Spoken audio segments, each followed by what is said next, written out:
নমস্কাৰ ছাত্ৰ-ছাত্ৰীসকল, আজি আমি এই ভিডিঅ'টোত অষ্টম শ্ৰেণীৰ প্ৰথম ইউনিট টেষ্টৰ গণিতৰ পেপাৰখন সমাধান কৰিম। তোমালোকে ভিডিঅ'টো স্কিপ নকৰি শেষলৈকে চাই থাকিবা। তোমালোক সকলোৰে বিদ্যালয়বিলাক বেলেগ বেলেগ হয়, সেইবাবে ইউনিট টেষ্টৰ পেপাৰবিলাকো কি হয় বেলেগ বেলেগ হয়। আজি মই এখন বিদ্যালয়ৰ প্ৰথম ইউনিট টেষ্টৰ পেপাৰখন কালেক্ট কৰি লৈ আহিছোঁ। সেই পেপাৰখন আজি এই ভিডিঅ'টোত সমাধান কৰিম। তোমালোকে ভিডিঅ'টো মনোযোগেৰে চাই থাকিবা। ইয়াৰে হয়তো কিছুমান কমন কুৱেশ্যন তোমালোকৰ পৰীক্ষাত আহি যাব পাৰে। ইয়াতে যিবিলাক কুৱেশ্যন দিয়া আছে এনেকুৱা ধৰণৰ পৰীক্ষাত আহে। ইয়াৰ প্ৰথম প্ৰশ্নত এই যিটো ইউনিট টেষ্ট হয়, এই ইউনিট টেষ্টৰ টোটেল মাৰ্কছ কিমান হয় 50 হয়, আৰু টাইম কিমান দিয়া থাকে 2 ঘণ্টা দিয়া থাকে। এই পেপাৰখন 2 ঘণ্টাৰ ভিতৰত তোমালোকে কি কৰিব লাগিব, সমাধান কৰিব লাগিব। প্ৰথম প্ৰশ্নটো কি দিয়া আছে চোৱা। প্ৰথম প্ৰশ্নটো দিয়া আছে যে চমু উত্তৰ দিয়া। নম্বৰ কিমানকৈ দিয়া আছে? 1 নম্বৰকৈ দিয়া আছে। এটাত 1 নম্বৰকৈ আছে, 6টা প্ৰশ্ন আছে, গতিকে 6 নম্বৰ আছে। প্ৰথম প্ৰশ্নটো কি দিয়া আছে? প্ৰথম প্ৰশ্নটো দিয়া আছে যে এটা ঋণাত্মক পৰিমেয় সংখ্যাৰ উদাহৰণ দিয়া। কি দিব দিছে?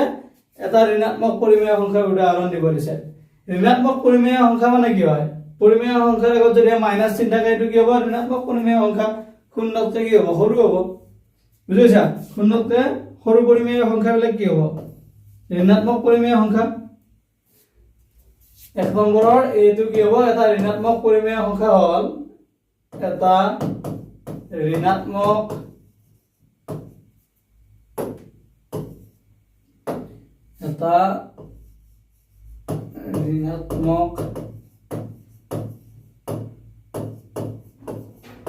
পৰিমেয় সংখ্যা হ'ল ঋণাত্মক পৰিমেয় সংখ্যা কি হ'ব? p বাই q হেৰি থাকিলে হ'ল য'ত q টো কি নহয়, শূন্য হয়, -1/2। এইটো কি হ'ব? ঋণাত্মক সংখ্যা। কিহৰ কাৰণে? আগত কি আছে? মাইনাছ আছে, মানে শূন্যতকৈ সৰু হ'লে এইটো কি হ'ব? ঋণাত্মক পৰিমেয় সংখ্যা হ'ব। -1 হ'ব, -1/2 লিখিব পাৰা, বা -1/4 লিখিব পাৰা। বুজিছা? এবাৰ যাম আমি ইয়াৰ পিছৰ প্ৰশ্নটোলৈ। 2 নম্বৰ প্ৰশ্নটো b টোত কি দিয়া আছে? আগৰ 2x = 4 হ'লে x = কুৱেশ্যন মাৰ্ক দিয়া আছে। মানে কি কৈছে? 2x = 4 হ'লে x ৰ মান কিমান হ'ব? b টো চোৱা, 2x = যদি 4 হয় তেতিয়া x ৰ মানটো কিমান হ'ব সুধিছে। এই ইকুৱেশ্যনটো সমাধান কৰা। ইয়াৰ পৰা x ৰ মানটো উলিওৱা। কি হ'ব? x ৰ লগত 2 টো কি হৈছে? পূৰণ হৈ আছে, গতিকে তাক যদি আমি ৰাইট হেণ্ড সাইডে লৈ যাওঁ তেতিয়া কি হ'ব? হৰণ হৈ যাব। x = কি হ'ব? 4 / 2 হ'ব। x 2 ৰে 4 হৰণ কৰিলে কিমান বাৰ যায়? 2 ৰে 4 হৰণ কৰিলে 2 বাৰ যায়। গতিকে এনসাৰটো কি হ'ব? 2 ৰে যদি আমি 4 হৰণ কৰো কিমান বাৰ যায়? 2 বাৰ যায়। গতিকে এনসাৰটো x = কিমান হ'ব? 2 হ'ব। যেটো b নম্বৰ কোৱেশ্চন আছিল 2x = 4, তেন্তে x = কিমান হ'ব? x = 2 হ'ব। বুজিছা? যদি আমাক এটা সমীকৰণ দিয়া থাকে, সেই সমীকৰণটো সমাধান কৰাৰ পিছত আমি কি কৰোঁ? অজ্ঞাত ৰাশিটোৰ মানটো পাই যাওঁ। আমাক ইয়াত অজ্ঞাত ৰাশিটোৰ মান উলিয়াব পৰিছে, x ৰ মানটো। এবাৰ যাওঁ আমি ইয়াৰ পিছৰ প্ৰশ্নটোলৈ। c প্ৰশ্নটোত কি দিয়া আছে? শূন্যৰ যোগাত্মক বিপৰীত সংখ্যাটো কি? যোগাত্মক বিপৰীত সংখ্যা মানে কি? যোগাত্মক বিপৰীত সংখ্যা মানে হ'ল সেই সংখ্যা, আমাৰ যিটো সংখ্যাৰ যোগাত্মক বিপৰীত সংখ্যা উলিয়াব দিয়ে, সেই সংখ্যাটোৰ লগত তাৰ যোগাত্মক বিপৰীত সংখ্যাটো যদি আমি যোগ কৰি দিওঁ তেতিয়া এনসাৰটো কি হ'ব লাগিব? 0 হ'ব লাগিব। ধৰা হ'ল এটা x এটা সংখ্যা আমাক দিয়া আছে x, ইয়াৰ যোগাত্মক বিপৰীত সংখ্যাটো ধৰা হ'ল -x। এই দুইটা যদি আমি যোগ কৰি দিওঁ তেতিয়া এনসাৰটো কিমান পাব লাগিব? 0 পাব লাগিব। বুজিছা? এটা শূন্যৰ লগত যোগাত্মক বিপৰীত সংখ্যাটো যদি আমি যোগ কৰো তেতিয়া কি পাব লাগিব? 0 পাব লাগিব। গতিকে শূন্যৰ যোগাত্মক বিপৰীত সংখ্যাটো কি হ'ব? সি নিজে হ'ব, 0 হ'ব। বুজিছা? শূন্যৰ যোগাত্মক বিপৰীত সংখ্যাটো কি হয়? সি নিজেই হয়, অৰ্থাৎ কিমান হ'ব? 0 হ'ব। এবাৰ যে আমি ডি প্ৰশ্নটো লৈ, ডি প্ৰশ্নটোত চোৱা, ডিটোত কি দিয়া আছে? এটা সংখ্যাৰ পৰা 8 বিয়োগ কৰিলে সংখ্যাটো -15 হয়। এই উক্তিটোৰ সমীকৰণটো কি? এটা সংখ্যাৰ পৰা যদি 8 বিয়োগ কৰা তেতিয়া কিমান হয় বুলি কৈছে? -15 হয়। এই সমীকৰণটোৰ এই উক্তিটোৰ সমীকৰণটো কি সুধিছে? 1 নম্বৰত কি দিয়া আছে? x + 8 = -15 আৰু 2 নম্বৰটোত কি দিয়া আছে x - 8 = 15 আৰু 3 নম্বৰটোত কি দিয়া আছে x + 8 = 15 আৰু 4 নম্বৰটোত দিয়া আছে x - 8 = -15 দিয়া আছে যেটোৰ কাৰণে আমাক চাৰিটা অপচন দিয়া আছে এই চাৰিটা অপচনৰ কোনটো অপচন শুদ্ধ উলিয়াব লাগে আমাক এটা উক্তি দিয়া আছে উক্তিটোৰ কি কৰিব দিছে সমীকৰণটো উলিয়াব দিছে উক্তিটোত কি দিয়া আছে এটা সংখ্যাৰ পৰা 8 বিয়োগ কৰিলে সংখ্যাটো -15 হয় বুলি কৈছে এটা সংখ্যাটো আমি ধৰা হল x আমি সংখ্যাটো ধৰি ললো x তাৰ পৰা কিমান বিয়োগ কৰিব দিছে -8 বিয়োগ কৰিব দিছে 8 টো বিয়োগ কৰিব দিছে মানে কি হ'ব -8 হ'ব কিমান পাও এনসাৰটো তেতিয়া আমি এনসাৰটো পাও বুলি কৈছে -15 এই উক্তিটোৰ সমীকৰণটো উলিয়াব দিছে কি কৈছে এটা সংখ্যাৰ পৰা 8 বিয়োগ কৰিলে সংখ্যাটো -15 হয় x টো হল আমাৰ এটা সংখ্যা তাৰ পৰা যদি আমি 8 টো মাইনাস কৰি দাও তেতিয়া আমি आंसर কিমান পাও বুলি কৈছে -15 পাও এই উক্তিটোৰ সমীকৰণটো কি হ'ব এইটো কোনটো অপচনত আছে x - 8 = -15 অপচন 4 নম্বৰটোত আছে গতিকে দ্বিতীয়ৰ বাবে শুদ্ধ উত্তৰ কি হ'ব অপচন 4 টো হ'ব শুদ্ধ উত্তৰ বুজিছা এবাৰ যাম আমি ইয়াৰ পিছৰ প্ৰশ্নটোলৈ ই নম্বৰ প্ৰশ্নটো চোৱা ইটোত কি দিয়া আছে ইটোত দিয়া আছে যে পঞ্চভুজৰ কৰ্ণৰ সংখ্যা কিমান কি দিয়া আছে ইয়াত পঞ্চভুজৰ কৰ্ণৰ সংখ্যা কিমান দিয়া আছে এটা পঞ্চভুজৰ কৰ্ণৰ সংখ্যাটো উলিয়াব লাগিলে আমি কৰ্ণৰ সংখ্যা উলিওৱা ফৰ্মুলাটো কি আছিল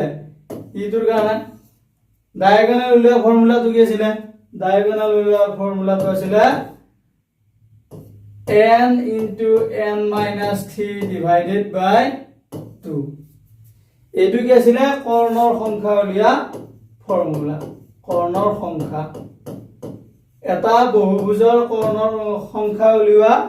ফৰ্মুলাটো কি আছিল n * n - 3 divided by 2 ইয়াতে n মানে কি হয় n মানে হল বহুভুজটোৰ বাহুৰ সংখ্যা ইয়াতে আমাক কি দিয়া আছে পঞ্চভুজ দিয়া আছে পঞ্চভুজ মানে কি হ'ব পাঁচটা বাহু অৰ্থাৎ n ৰ ভ্যালুটো কি হ'ব 5 হ'ব 5 * 5 - 3 divided by 2 ইকুয়াল টু কিমান হ'ব 5 থাকিলে পূৰণ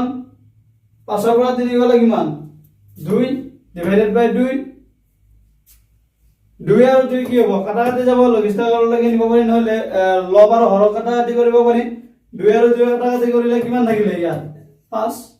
গতিকে এটা পঞ্চভুজৰ কৰ্ণৰ সংখ্যা কি হয় 5 বুজিছা এটা যদি আমাক পঞ্চভুজ দিয়া থাকে এই পঞ্চভুজটোৰ যদি আমি কৰ্ণৰ সংখ্যা উলিয়াব লাগে তেতিয়া কৰ্ণৰ সংখ্যাটোৰ মান কিমান হ'ব 5 হ'ব বুজিছা এবাৰ যাম আমি ইয়াৰ পিছৰ প্ৰশ্নটোলৈ ইয়াৰ পিছৰ প্ৰশ্নটো কি দিয়া আছে তোমালোকে কৰ্ণৰ সংখ্যা উলিওৱা ফৰ্মুলাটো মনত ৰাখিবা এবাৰ 2 নম্বৰ প্ৰশ্নটোৰ এইটো দিয়া আছে যে সমাধান কৰা 4x + 5 = 21 কি দিয়া আছে 2 এইটো কি দিয়া আছে 4x + 5 = 21 এইটো আমাক কি কৰিব দিছে সমাধান কৰিব দিছে সমাধান মানে কি হয় এটা সমীকৰণ যেতিয়া সমাধান কৰিব দিয়ে তেতিয়া তোমালোকে মনত ৰাখিবা যে সেই সমীকৰণটো যেটো অজ্ঞাত ৰাখি আছে সেই অজ্ঞাত ৰাখিটো আমি কি উলিয়াব লাগে মান উলিয়াব লাগে এইটো কথা তোমালোকে মনত ৰাখিবা ইয়াতে কি দি আছে 4x + 5 দি আছে ইয়াৰে অজ্ঞাত ৰাখি কোনটো হয় ইয়াৰে অজ্ঞাত ৰাখি হয় x বুজিছা এটা আমি কি উলিয়াব লাগিব x ৰ মান উলিয়াব লাগিব x ৰ মান উলিয়াবৰ কাৰণে কি কৰিব লাগিব আমি পক্ষান্তৰ বিধি ইউজ কৰিব লাগিব মানে কি লেফট হ্যান্ড সাইডৰ পৰা বা ৰাইট হ্যান্ড সাইডে আনিব লাগিব পূৰণ থাকিলে হৰণ হ'ব যদি লেফট হ্যান্ড সাইডে পূৰণ থাকে তেন্তে ৰাইট হ্যান্ড সাইডে লৈ গলে কি হ'ব হৰণ হ'ব আৰু যদি যোগ থাকে রাইট হ্যান্ড সাইডে নিলে কি হ'ব বিয়োগ হ'ব বুজিছা পক্ষান্তৰ বিধিৰ দ্বাৰা আমি কি কৰিব লাগিব এই অজ্ঞাত ৰাশিটোৰ মান উলিয়াব লাগিব 4x = 21 রাইট হ্যান্ড সাইডে 5 টো কি হৈছিল প্লাস হৈছিল গতিকে লেফট হ্যান্ড সাইডে গলে কি হ'ব মাইনাস হ'ব 4x = 21 ৰ পৰা যদি আমি 5 টো মাইনাস কৰি দাও কিমান থাকিব 21 ৰ পৰা 5 মাইনাস কৰি দিলে আমাৰ থাকিব 16 এবাৰ সব 4x ৰ লগত x ৰ লগত 4 টো কি হৈছে x ৰ লগত 4 টো মাল্টিপ্লাই হৈছে গতিকে তাক ৰাইট হ্যান্ড সাইডে লৈ গলে কি হ'ব ডিভাইড হৈ যাব 16 / 4 হ'ব 4ৰে যদি আমি 16 হৰণ কৰো কিমান বাৰ যায় 4ৰে 16 হৰণ কৰিলে কিমান বাৰ যায় 4 বাৰ যায় 4ৰে 4 কিমান বাৰ যায় এবাৰ যায় 16 4 বাৰ যায় গতিকে x কিমান হ'ব 4 হ'ব বুজিছা এনেদৰে যেতিয়া তোমালোকক এটা সমীকৰণ দিয়া থাকিব আৰু সেই সমীকৰণটো সমাধান কৰিব দিব তেতিয়া মনত ৰাখিবা যে সেই সমীকৰণটোত যেটো অজ্ঞাত ৰাখি আছে সেই অজ্ঞাত ৰাখিটোৰ মান উলিয়াব লাগে বুজিছা আমাক দিয়া থকা সমীকৰণটোৰ অজ্ঞাত ৰাখিটোৰ মান কিমান হ'ব 4 হ'ব x 4 এবাৰ যে আমি ইয়াৰ পিছৰ প্ৰশ্নটো লয় ইয়াৰ পিছৰ প্ৰশ্নটো কি দিয়া আছে b2 চোৱা b2 দিয়া আছে যে তিনিটা ক্ৰমিক স্বাভাৱিক সংখ্যাৰ যোগফল 45 সংখ্যা কেইটা হলিবা ইয়াত কি দিয়া আছে আমাক তিনিটা ক্ৰমিক স্বাভাৱিক সংখ্যাৰ যোগফলটো দিয়া আছে সেই তিনিটা ক্ৰমিক স্বাভাৱিক সংখ্যাৰ যোগফলৰ পৰা আমি কি উলিয়াব লাগিব এটা সমীকৰণ উলিয়াব লাগিব আৰু সেই সমীকৰণটোৰ পৰা আমি সমাধান কৰি সংখ্যা কেইটা কি কৰিব লাগিব উলিয়াব লাগিব চোৱা ধৰা হল 2b ধৰা হল সংখ্যা কেইটা কি বুলি আমি ধৰি ল'ব লাগিব এটা সংখ্যা হল x ধৰা হল এটা সংখ্যা x প্ৰথম সংখ্যাটো x তেতিয়া সেকেন্ড সংখ্যাটো কি হ'ব ক্ৰমিক স্বাভাৱিক সংখ্যা বুলি কৈছে গতিকে এটাৰ পিছৰ সংখ্যাটো কি হয় 1 বেছি হয় তাৰ পিছৰ সংখ্যাটো আৰু 1 বেছি হয় বুজিছা গতিকে এটা যদি সংখ্যা x হয় তাৰ পিছৰ সংখ্যাটো কি হ'ব x 1 হ'ব আৰু ইয়াৰ পিছৰ সংখ্যাটো কি হ'ব x 1 1 কিমান হ'ব x 2 হয় বুজিছা এই তিনিটা কি হল ক্ৰমিক স্বাভাৱিক সংখ্যা হল এটা হল x এটা হল x 2 আৰু এটা হল x 1 এই তিনিটা সংখ্যাৰ যোগফলটো কিমান বুলি কৈছে 45 বুলি কৈছে প্ৰশ্নমতে x 1 x 2 কিমান বুলি কৈছে 45 এই যে আমি সমীকৰণ পালো এই সমীকৰণটোৰ পৰা আমি অজ্ঞাত ৰাশিটোৰ মান উলিয়াই আমি ক্ৰমিক স্বাভাৱিক সংখ্যা কেইটা কি কৰিব পাৰিম নিৰ্ণয় কৰিব পাৰিম চোৱা ইয়াত কি হ'ব x কি থাকিব তিনিটা x প্লাস কৰিলে কি হ'ব 3x হ'ব প্লাস 1 plus 2 কিমান 3 45 3x right hand side left hand side কি right hand side 3 to কি হৈছে প্লাস হৈছে তাক যদি আমি লেফট হ্যান্ড সাইডে লৈ যাও তেলে কি হ'ব মাইনাস হৈ যাব 45 minus 3 equal to 3x equal to answer to কিমান হ'ব 42 3 to কি হৈছে 3 to মাল্টিপ্লাই হৈছে গতিকে তাক আমি যদি রাইট হ্যান্ড সাইডে লৈ যাও তেতে কি হ'ব ডিভাইড হ'ব x equal to 42 divided by 3 left hand সাইডে 3 to কি হৈছে মাল্টিপ্লাই হৈছিল গতিকে রাইট হ্যান্ড সাইডে আমি লৈ এলে কি হ'ব ডিভাইড হ'ব 3 रा 42 ডিভাইড কৰা কিমান বাৰ যায় 3 रा 42 হৰণ কৰা কিমান বাৰ যাব 3 গুণ 3 1 12 4 3 গুণ 12 কিমান বাৰ যাব 14 বাৰ যাব 3 रा যদি 3 হৰণ কৰে এবাৰ যায় আৰু 42 হৰণ কৰিলে কিমান বাৰ যাব 14 বাৰ যাব বুজিছা গতিকে x ৰ মানটো কিমান হ'ব 14 হ'ব এতিয়া আমি কি উলিয়াব লাগে এবাৰ আমি উলিয়াব লাগে যে স্বাভাৱিক সংখ্যা কেইটা কি কি হয় সৰুটো কি হ'ব এটাকে তিনিটা ক্ৰমিক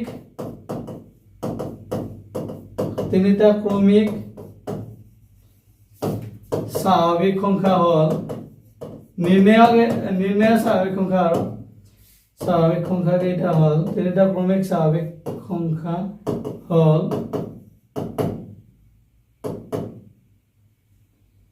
কি কি হ'ব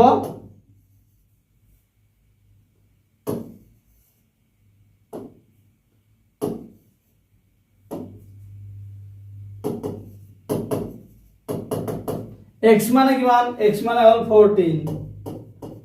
x plus 1 মানে কি হ'ব 14 plus 1 15 আৰু ইয়াৰ পিছতে কি হ'ব 14 plus 2 16 এইকেইটা কি হয় আমাক নিৰ্ণয় সংখ্যা হয় আমাক 2b ইকুৱেচনটো যেটো যেকেইটা সংখ্যা নিৰ্ণয় কৰিব দিছিলে তিনিটা স্বাভাৱিক সংখ্যা তিনিটা ক্ৰমিক স্বাভাৱিক সংখ্যা সেইকেইটা কি হয় 14 15 আৰু 16 হয় তোমালোকক যদি এনে ধৰণৰ কোৱেশ্চন বিলাক দিয়ে পৰীক্ষাত সমাধান কৰিব পাৰিবা না বুজি পাইছা যদি বুজি পাইছা তোমালোকে ভিডিওটো স্কিপ কৰিব দিলো এবাৰ যে আমি ইয়াৰ পিছৰ প্ৰশ্নটো হয় ইয়াৰ পিছৰ প্ৰশ্নটো কি দিয়া আছে চোৱা C2 চোৱা C2 দিয়া আছে যে তিনিটা ক্ৰমিক স্বাভাৱিক সংখ্যাৰ যোগ C2 দিয়া আছে যে এটা সুষম বহুভুজৰ বাহুৰ সংখ্যা নিৰ্ণয় কৰা যাৰ প্ৰতিটো বৈশিষ্ট্য কোণৰ যোগ 36 ডিগ্ৰী হয় কি উলিয়াব দিছে এটা সুষম বহুভুজৰ বাহুৰ সংখ্যা উলিয়াব দিছে আৰু আমাক দিয়া আছে যে যাৰ প্ৰতিটো বৈশিষ্ট্য কোণৰ যোগ 36 ডিগ্ৰী হয় আমি কি উলিয়াব লাগে সুষম বহুভুজৰ বাহুৰ সংখ্যা উলিয়াব লাগে আমাক এটা ইনফৰমেশন দিয়া আছে ইনফৰমেশনটো হল বহুভুজৰ বৈশিষ্ট্য কোণৰ যোগ 36 ডিগ্ৰী টু সি এনসাৰ কি হ'ব দিয়া আছে এটা বহুভুজৰ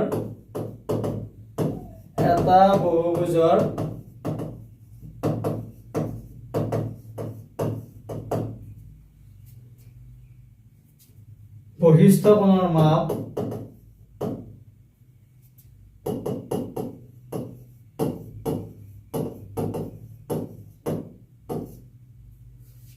বৈশিষ্ট্য কোণৰ মাপ কিমান দিয়া আছে 36 ডিগ্ৰী আমি এতিয়া কি উলিয়াব লাগে আমি উলিয়াব লাগে যে বহুভুজৰ বাহুৰ সংখ্যা উলিয়াব লাগে এতিয়া বা আমি জানো যে বাহুৰ সংখ্যা সমান যেতিয়া আমাক এটা বৈশিষ্ট্য কোণৰ মাপ দিয়া থাকে তেতিয়া বাহুৰ সংখ্যা উলিয়াব লাগিলে কি কোনটো ফৰ্মুলা ইউজ কৰিব লাগে বাহুৰ সংখ্যা n সমান 360 ডিগ্ৰী ডিভাইডেড বাই বৈশিষ্ট্য কোণৰ মাপ বৈশিষ্ট্য কোণৰ মাপ 360 ডিগ্ৰী ডিভাইডেড বাই বৈশিষ্ট্য কোণৰ মাপ কি হ'ব বৈশিষ্ট্য কোণৰ মাপ কিমান দিয়া আছে 36 ডিগ্ৰী 36 এৰে 360 ডিগ্ৰী ডিভাইড কৰা কিমান বাৰ যাব 36 এৰে 36 এবাৰ যাব আৰু ইয়াক কিমান বাৰ যাব 10 বাৰ যাব 36 এৰ লগত 10 পূৰণ কৰিলে কি হয় 360 হয় গতিকে বাহুৰ সংখ্যা কিমান হ'ব 10 হ'ব যদি এটা সুষম বহুভুজৰ বৈশিষ্ট্য কোণৰ মাপ 36 ডিগ্ৰী হয় তেন্তে সেই বহুভুজটোৰ বাহুৰ সংখ্যা কিমান হ'ব 10 হ'ব বুজিলা তোমালোকে এই ফৰ্মুলাটো মনত ৰাখিবা যেতিয়া তোমালোকক পৰীক্ষাত দিয়া থাকিব যে এটা সুষম বহুভুজৰ বৈশিষ্ট্য কোণৰ মাপ দিয়া থাকিব তেতিয়া যদি সেই বহুভুজটোৰ বাহুৰ সংখ্যা উলিয়াব দিয়া তেতিয়া তোমালোকে এই ফৰ্মুলাটো ব্যৱহাৰ কৰি বাহুৰ সংখ্যাটো নিৰ্ণয় কৰিব পাৰিবা বুজিছা ভিডিওটো চাই ভাল লাগিছে যদি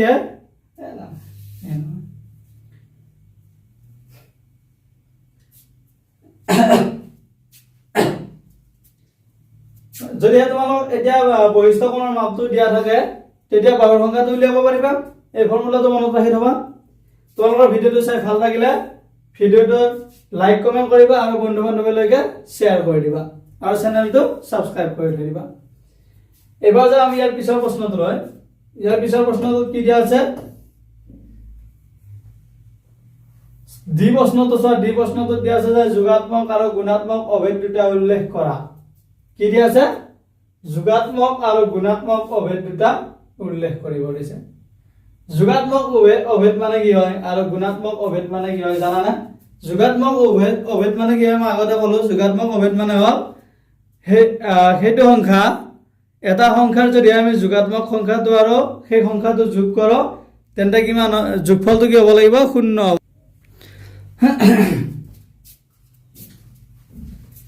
এবাৰ চোৱা জি প্ৰশ্নটো ইয়াৰ আগতে এবাৰ চোৱা দুই নম্বৰ প্ৰশ্নটো কি দিয়া আছে যোগাত্মক আৰু গুণাত্মক অভেদ দুটা উল্লেখ কৰা যোগাত্মক আৰু গুণাত্মক অভেদ মানে কি হয় যোগাত্মক অভেদ মানে হ'ল এটা সংখ্যাৰ লগত যি সংখ্যা যোগ কৰিলে যোগফলটো কি থাকে সেই সংখ্যাটো নিজেই থাকে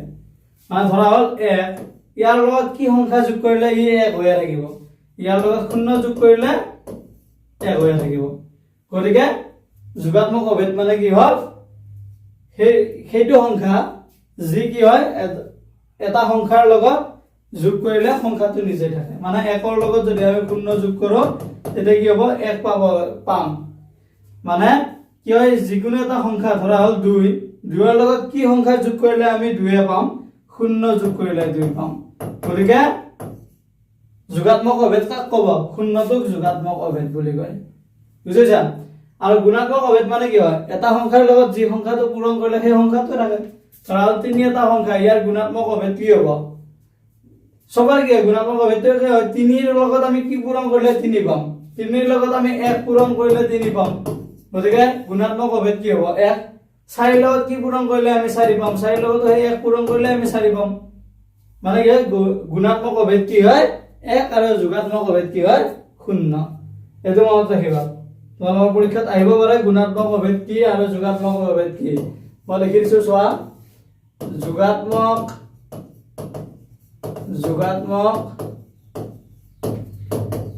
অভেদ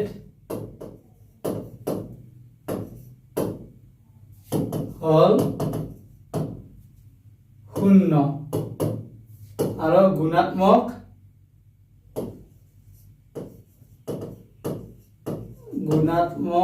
অভেদ হল 1 কিবা এটা সংখ্যাৰ লগত যদি আমি 1 পূৰণ কৰো তেতিয়া কি থাকে সেই সংখ্যাটো থাকে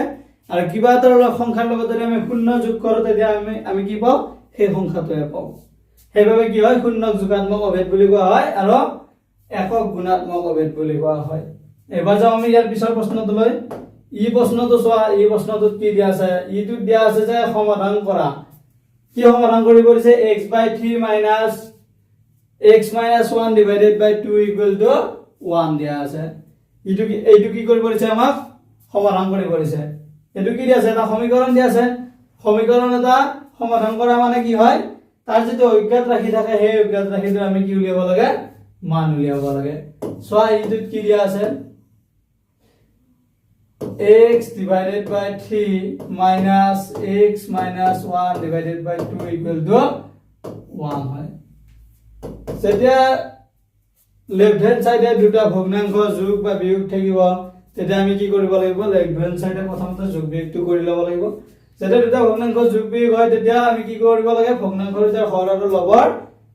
কি উলিয়াব লাগে ভগ্নাংশৰ দুইটা ভগ্নাংশৰে আমি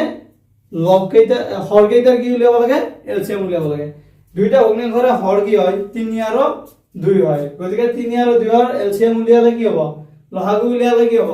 6 হ'ব 3 ৰে 6 হৰণ কৰিলে কিমান বাৰ যায় 2 বাৰ যায় 2 টকাৰ লগত পূৰণ হ'ব x ৰ লগত 2x মাইনাস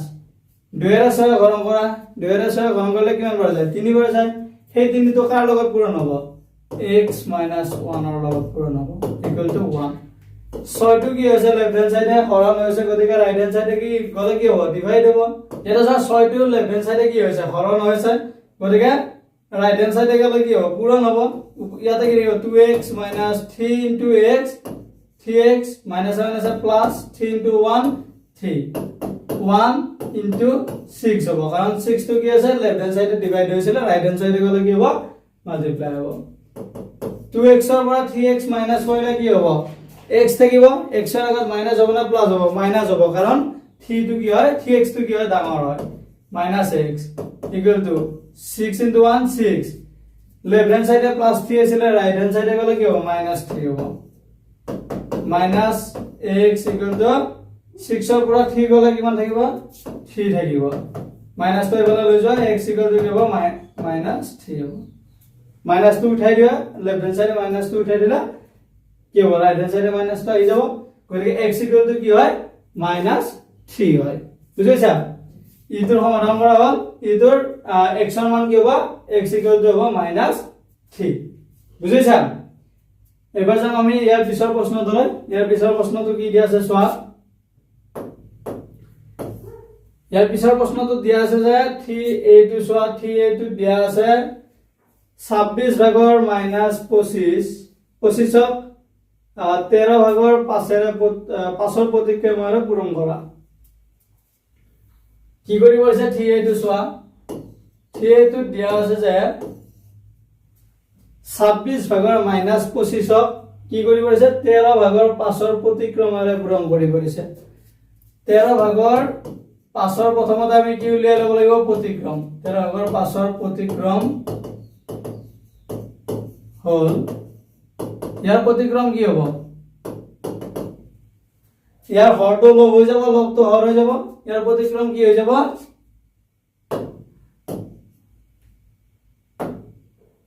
प्रतिक्रम हल 5 भागर 13 হ'ব লগটো হৰ হ'ব হৰটো লগ হৈ যাব তাৰ পিছত চোৱা কি কৰিব আছে তাৰ প্ৰতিক্ৰমেৰে 26 ভাগৰ -25ক পূৰণ কৰিব আছে প্ৰশ্ন মতে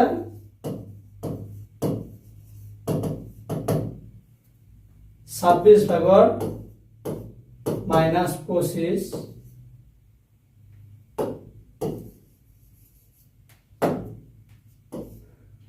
माइनस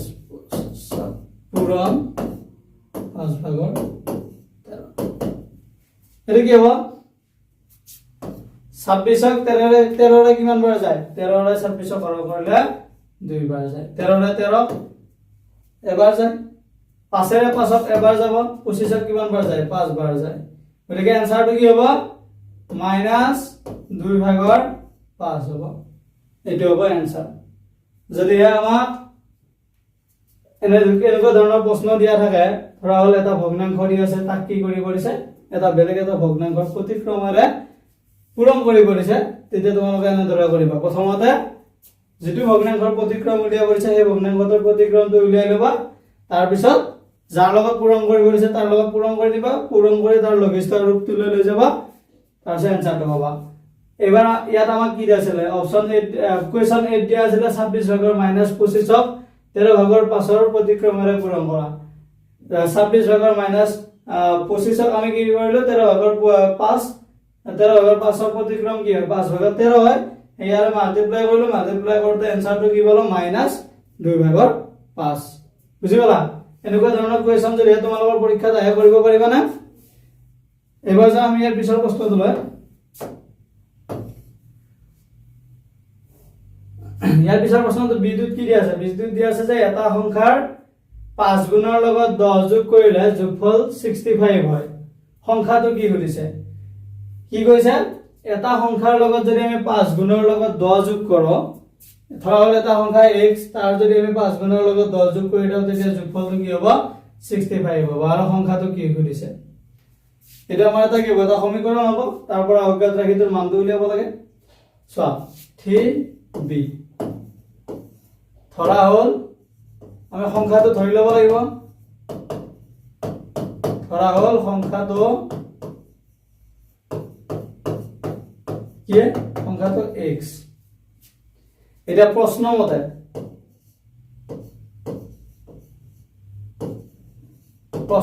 কি হ'ব প্ৰশ্ন মতে সংখ্যাটোৰ 5 গুণ মানে 5x ইয়াৰ লগত কি কৈছে 10 যোগ কৰিব দিছে 10 যোগ কৰিব দিছে 10 যোগ কৰা তেতিয়া যোগফলটো কিমান হ'ব বুলি কৈছে 65 হ'ব এটা সমীকৰণ ইয়াৰ পৰা আমি x ৰ মানটো উলিয়াব লাগে 5x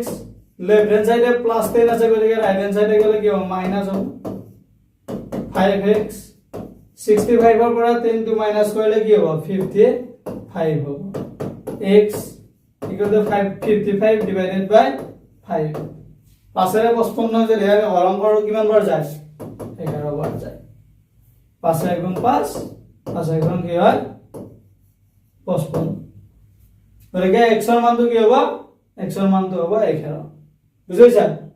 ইয়াৰ যদি b ইকুয়েশন দিয়া আছিল b ইকুয়েশনটোৰ যেটো সংখ্যাটোৰ মান উলিয়াব আছিল নিৰ্ণয় সংখ্যাটো কি হ'ব সংখ্যাটো হল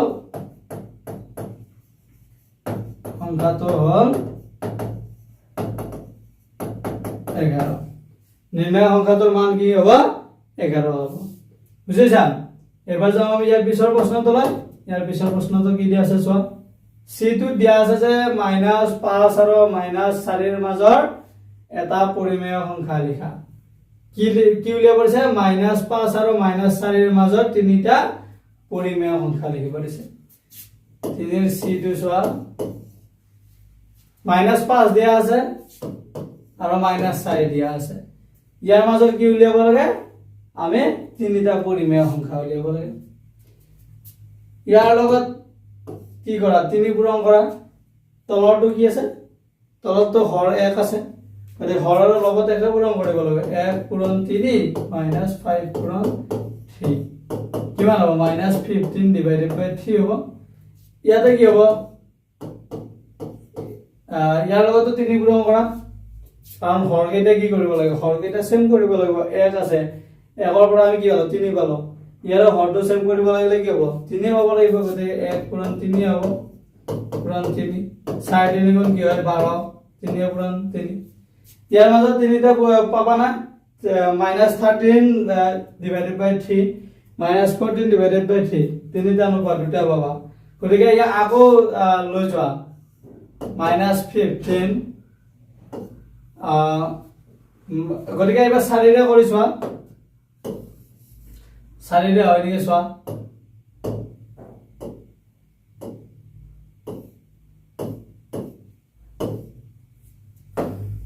এবাৰ 4 ৰে পূৰণ কৰি চোৱা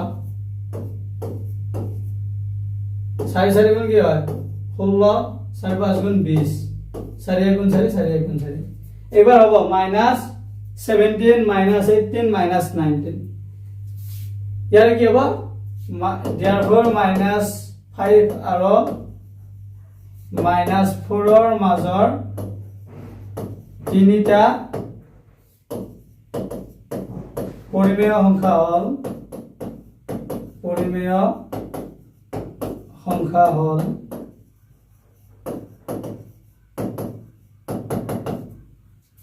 -17/4 -18/4 -19/4 এইকেইটা কি হয় -5 আৰু -4 ৰ মাজৰ পৰিমেয় সংখ্যা এবাৰ যাম আমি ইয়াৰ পিছৰ প্ৰশ্নটো কি দিয়া আছে চোৱা d2 চোৱা কি দিয়া আছে d2 দিয়া আছে যে -11/3 সংখ্যা ৰেখাত বহোৱা কাক বহাব কৰিছে -11/3 আমাক সংখ্যা ৰেখাত বহাব কৰিছে এৰা সংখ্যা ৰেখা আকা মই ইয়াত স্কেলাৰ মানে বেকাবে কি হ'ব পাৰে তোমালোকে ভালদৰে আঁকি ল'বা স্কেলাৰে আস্থানি ল'বা মোৰ ইয়াত জোখটো নিমিলিব পাৰে তোমালোকে জোখটো ভালদৰে স্কেলাৰে দি ল'বা 0 এফালে লৈ কি হ'ব 1 -1 -2 -3 -4 এফালে রাখা 1 2 এটা আমাৰ মাইনাসত আছে গতিকে আমি পজিটিভৰ ফালে বেছিকৈ লিখিব নালাগে -11/3 মানে কি হ'ব ইয়াক যদি আমি মিশ্ৰ ভগ্নাংশত লৈ যাও কি হ'ব 3 ৰে 11 পূৰণ কৰিলে কিমান পৰা যায় চোৱা 11 ডিভাইডেড বাই 3 3 3 গুণ 9 ৰয় কিমান 2 অৰ্থাৎ ইয়াক যদি আমি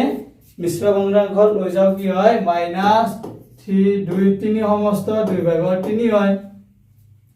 3 সমস্ত মানে কি হ'ব ইয়ালৈকে নাথাকে 3 পাৰ হৈ আহিব 2/3 মানে ইয়াত আমি দুটা ভাগ যদি ইয়াতে কি হ'ব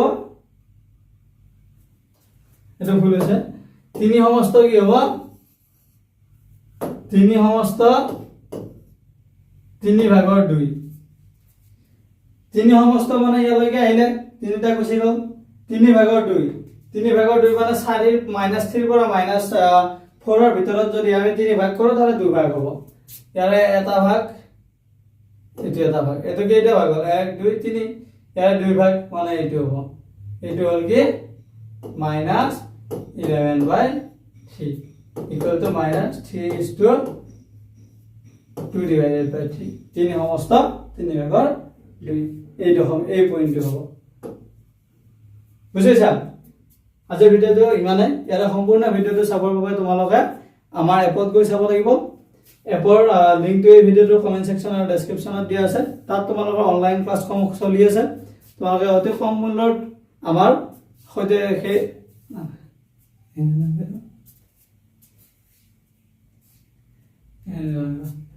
আজিৰ ভিডিঅ'টো ইমানে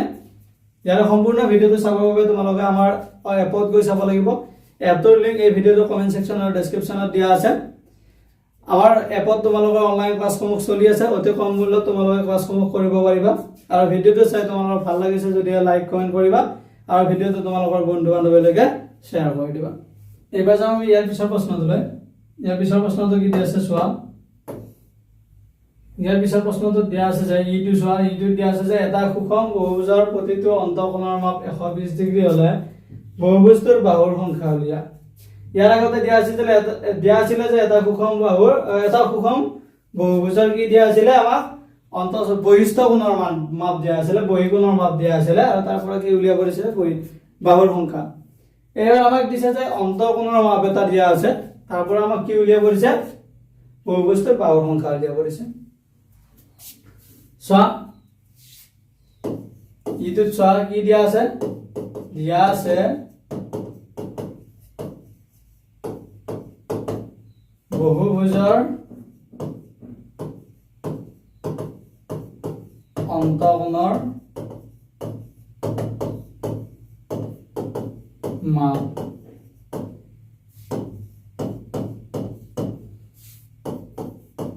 কিমান দিয়া আছে 120 ডিগ্ৰী আমাক উলিয়াব দিছে কি বাহুৰ সংখ্যা উলিয়াব দিছে কি হ'ব ইয়াৰ ফৰ্মুলাটো কি হয় বাহুৰ সংখ্যাৰ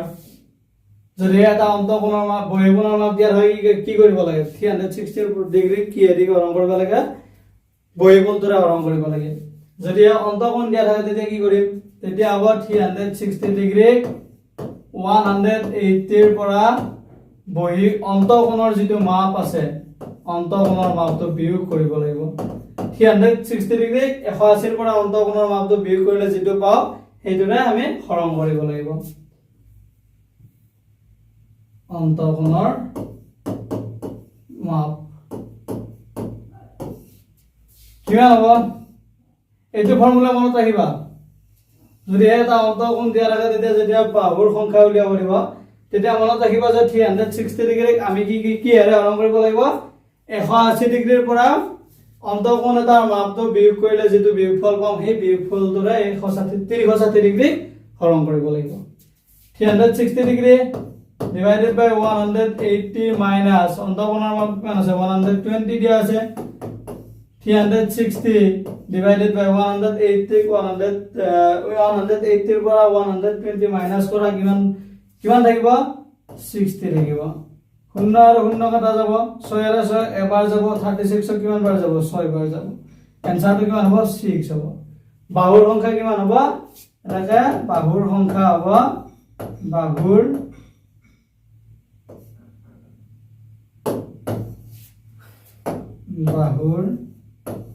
সংখ্যা equal to 6 বাহুৰ সংখ্যা কিমান হ'ব 6 হ'ব যদি এটা বহুভুজৰ আমাক অন্তঃকোণৰ মাপ দিয়া থাকে তাৰ পিছত যদি আমাক বহুভুজটোৰ বাহুৰ সংখ্যা উলিয়াব দিয়ে তেতিয়া মনত ৰাখিবা এই ফৰ্মুলাটো ব্যৱহাৰ কৰি আমি বাহুৰ সংখ্যা উলিয়াব পাৰোঁ আমাক আজি দিয়া থকা প্ৰশ্নটোত বাহুৰ সংখ্যা কিমান হ'ব 6 হ'ব এবাৰ যাম আমি ইয়াৰ পিছৰ প্ৰশ্নটোলৈ 6 নম্বৰ প্ৰশ্নটো কি দিয়া আছে 6 নম্বৰ এইটো দিয়া আছে যে সমাধান কৰা x - 9 divided by x - 4 equal to 2/3 এইটো কি কৰিব দিছে আমাক সমাধান কৰিব দিছে সমাধান মানে কি হয় x ৰ মানটো উলিয়াব লাগিব আমি 6 নম্বৰ এইটো চোৱা x - 9 divided by x - 4 equal to 2/3 এইটো সমাধান কৰিব লাগিব এইটো কিহৰ দ্বাৰা কৰা হ'ব ব্ৰজ গুণন পদ্ধতি এইটো কৰিব লাগিব 3 into x minus 9 হ'ব আৰু ৰাইট হ্যান্ড সাইডে কি হ'ব 2 into x minus 4 হ'ব 3 into x কি 3x plus minus 3 into 9 কিমান 27 হয়না 2 into x কি হ'ব 2x plus minus 2 into 4 কিমান হ'ব 8 3x রাইট হ্যান্ড সাইডৰ পৰা 2x to লেফট হ্যান্ড সাইডে লৈ আহিলে কি হ'ব -2x হ'ব -8 প্লাস -27 যদি আমি রাইট হ্যান্ড সাইডে লৈ যাও কি হ'ব +27 হ'ব এর आंसर কি হবে 3x 2x কি হবে x -8 +27 প্লাস মাইনাসে কি হয় মাইনাস হয় আর आंसरটোৰ আগত কি আহিব ডাঙৰটোৰ আগত যেটো চিন আছে সেইটো ডাঙৰ কি হয় 27 গতিকে आंसरটো কি হ'ব প্লাস আহিব আৰু এই 27 ৰ পৰা 8 টো মাইনাস কৰিলে কিমান হ'ব 19 হ'ব অৰ্থাৎ x এৰ মানটো কি হ'ব 19 হ'ব 4 নম্বৰৰ এইটোৰ সমাধান কি হ'ব x = 19 বুজিছা এবাৰ যাম আমি ইয়াৰ পিছৰ প্ৰশ্নটোলৈ v2 চোৱা কি দিয়া আছে v2 দিয়া আছে যে ৰিনাৰ বৰ্তমান বয়স কৰবীৰ বৰ্তমান বয়সৰ দুগুণ ৰিনাৰ বৰ্তমান বয়স কি কৰবীৰ বৰ্তমান বয়সৰ দুগুণ হয় 10 বছৰ আগতে তেওঁৰ বয়স কৰবীৰ বয়সৰ 3 গুণ আছিল তেওঁলোকৰ বৰ্তমান বয়স উলিওৱা এটা কি হ'ব এটা সমীকৰণ উলিয়াব লাগিব প্ৰথমতে কি দিয়া আছে চোৱা বিনাৰ বৰ্তমান বয়সটো কি হয় কৰবীৰ বৰ্তমান বয়সৰ দুগুণ হয় বিনাৰ বৰ্তমান বয়স কৰবীৰ বৰ্তমান বয়সৰ দুগুণ অৰ্থাৎ আমি কৰবীৰ বৰ্তমান বয়সটো ধৰি ল'ব লাগিব ধৰা হ'ল কৰবীৰ বৰ্তমান বয়স কিমান x বিনাৰ বৰ্তমান বয়স তেতিয়া কি হ'ব বিনাৰ বৰ্তমান বয়স কি হ'ব তেতিয়া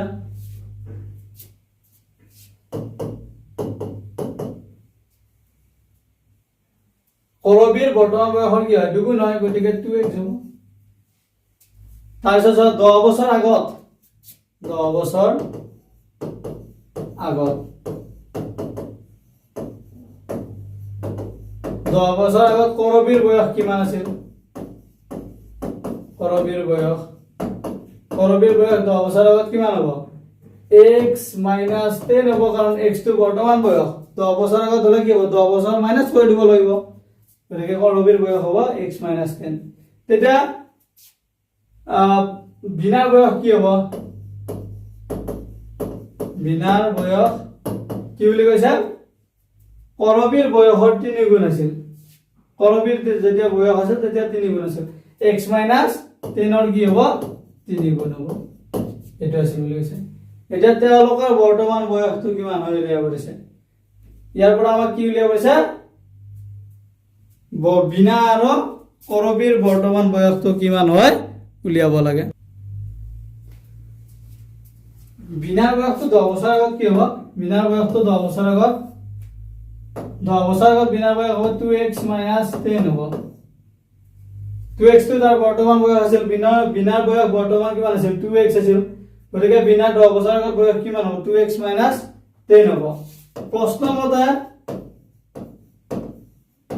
প্ৰশ্নমতে কি হয়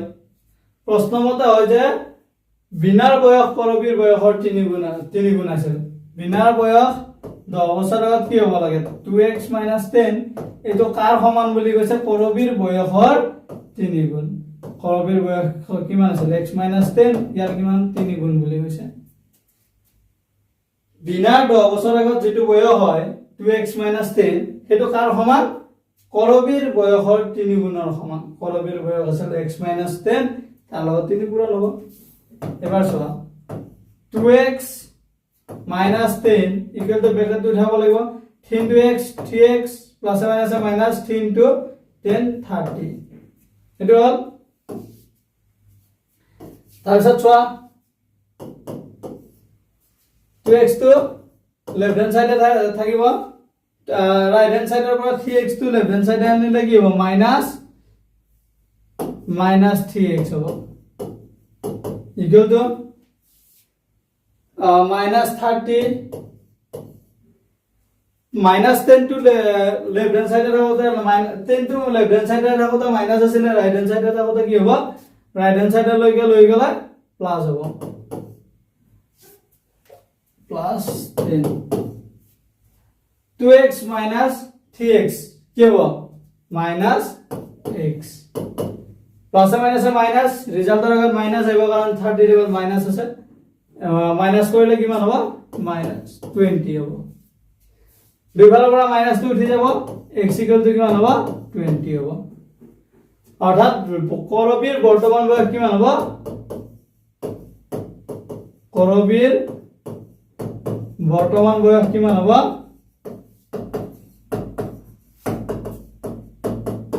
20 বছৰ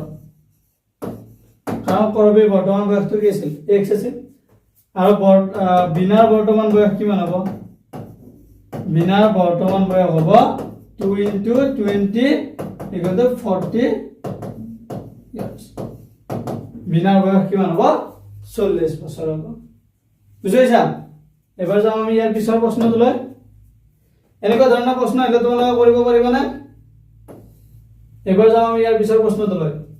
ইয়াৰ পিছৰ প্ৰশ্নটোত কি দিয়া আছে শুদ্ধ অশুদ্ধ বিচাৰ কৰা পাছৰ একটোত কি দিয়া আছে নম্বৰ 1 টো কি দিয়া আছে উত্তল বহুভুজৰ অন্তঃকোণৰ মান 180 ডিগ্ৰীতকৈ কম উত্তল যদি বহুভুজ এটা দিয়া থাকে তাৰ অন্তঃকোণৰ মান 180 ডিগ্ৰীতকৈ কম হ'ব না বেছি হ'ব কোনটো শুদ্ধ হ'ব না অশুদ্ধ হ'ব এইটো কি হয় শুদ্ধ হয় উত্তল বহুভুজৰ অন্তঃকোণৰ মান 180 ডিগ্ৰীতকৈ কম এইটো কি হয় শুদ্ধ হয় 2 নম্বৰটো চোৱা 2 নম্বৰটোত কি দিছে শূন্যৰ প্ৰতিক্ৰম আছে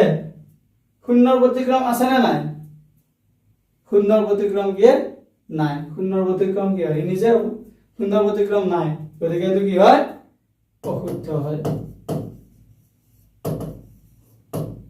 3 নম্বৰটো চোৱা -1 ৰ গুণাত্মক বিপৰীত -1 বুলি কৈছে -1 ৰ গুণাত্মক বিপৰীত -1 হয় নে নহয় তাৰ গুণাত্মক বিপৰীতটো কি হ'ব মাইনাসে হ'ব মাইনাস আছে যেটো -1 হ'ব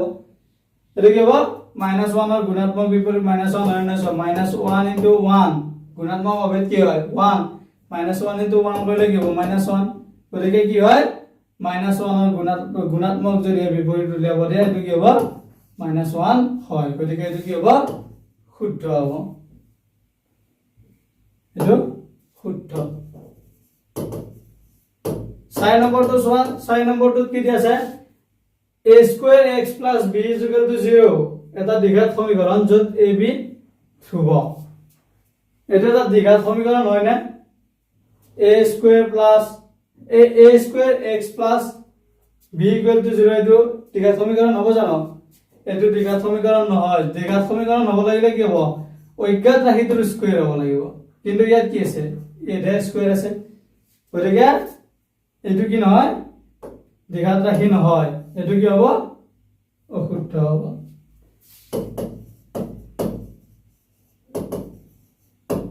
আজিৰ ভিডিওটো মানে